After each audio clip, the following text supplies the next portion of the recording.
against EDCA are more circa 1960s and 70s, and that the US we're talking about right now is a very different America from the 60s and 70s. That America that, was a superpower, it could just impose its will. I mean, until more recently, right? But many would say that increasingly we're in a bipolar order, that China is already a superpower in its own right, and that China is more of a threat to the Philippines' sovereignty than, let's say, US.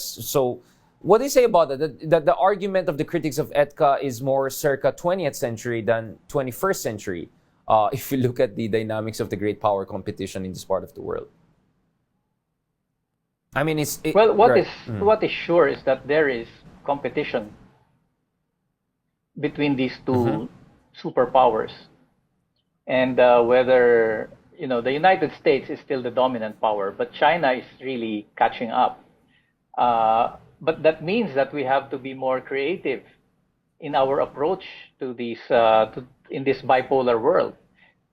Siding with the U.S. always, the Mutual Defense Treaty, that was the era of the Cold War.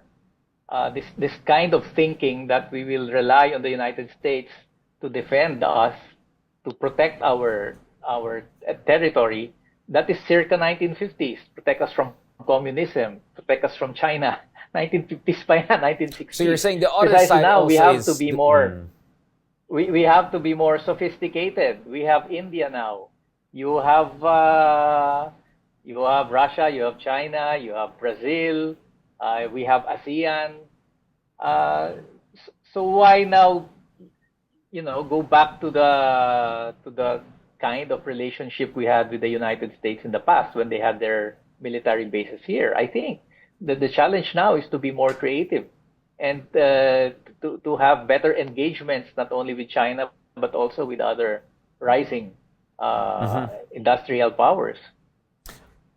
Well, speaking of that, I mean, or even what you call the middle powers.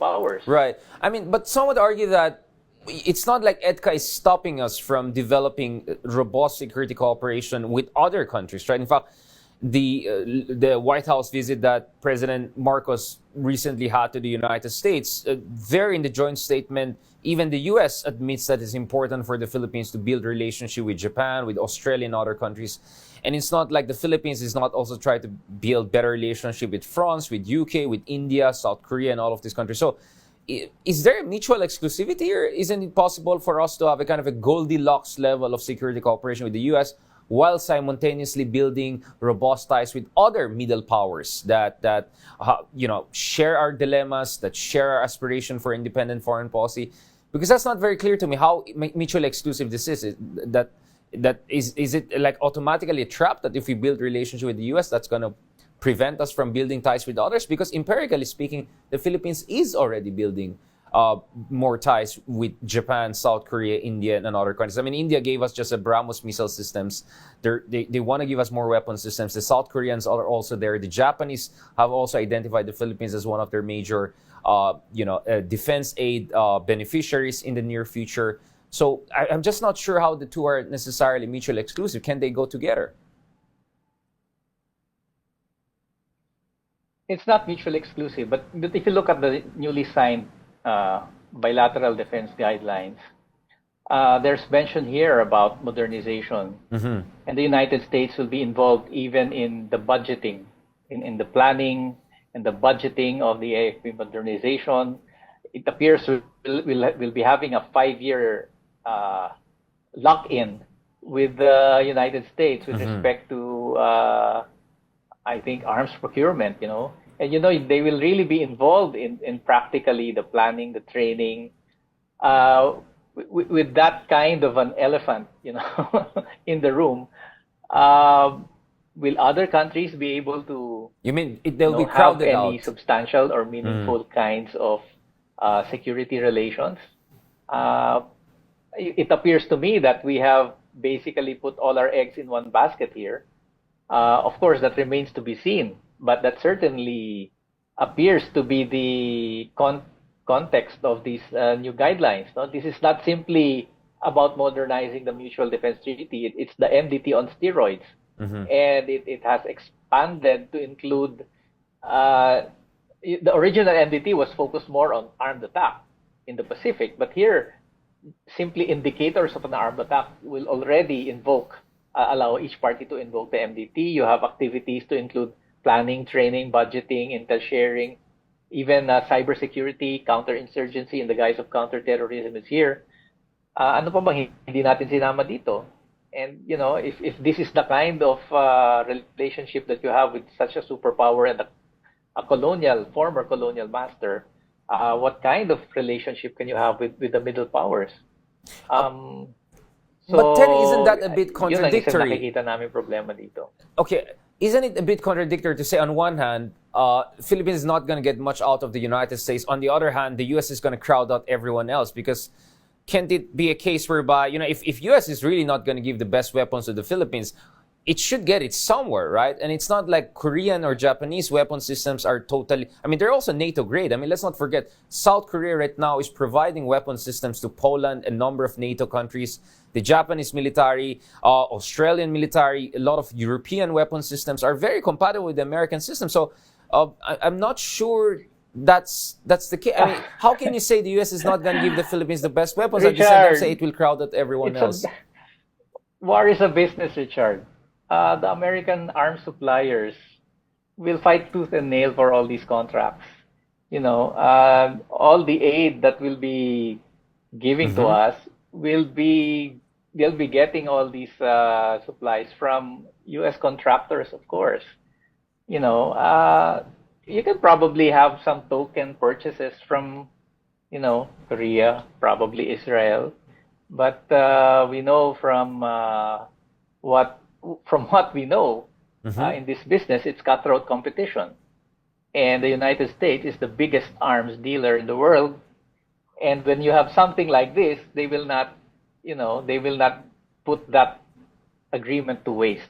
And you can be sure that, as always, our military will be supplied basically by American arms suppliers and dealers. But potentially more advanced weapon systems. That's just how these things go. But potentially more advanced weapon systems, right? Because we can look at a lot of European countries who have actually quite a diversified source of weapon systems. Some from Europe, some from Korea, some from United States. I think the Philippines had a weird case of having, 90% of its weapon systems from US alone. But that was a very underdeveloped, kind of a not very modern weapon systems, right? But as we move towards weapon systems, you're saying that the American contractors are going to eat the whole market. That's your basically argument? Now, let's say the EDCA is moving forward. What are the ways to make sure that what are the mitigation mechanisms that you can think about? How to make sure that this EDCA, as it's happening, will not create the worst of outcomes? It's one thing to say you wish there were no EDCAs, but by all indication, this is already happening. In fact, an expanded EDCA is happening. The Armed Forces of the Philippines suggested that EDCA could even be expanded further. New sites could be even given further. Now, with the reality of EDCA already there, what is the best way to make sure that the EDCA doesn't become something too provocative or undermine the Philippine sovereignty? What is the next line of advice you have for the Philippines in that case? As I said, it's already there, right?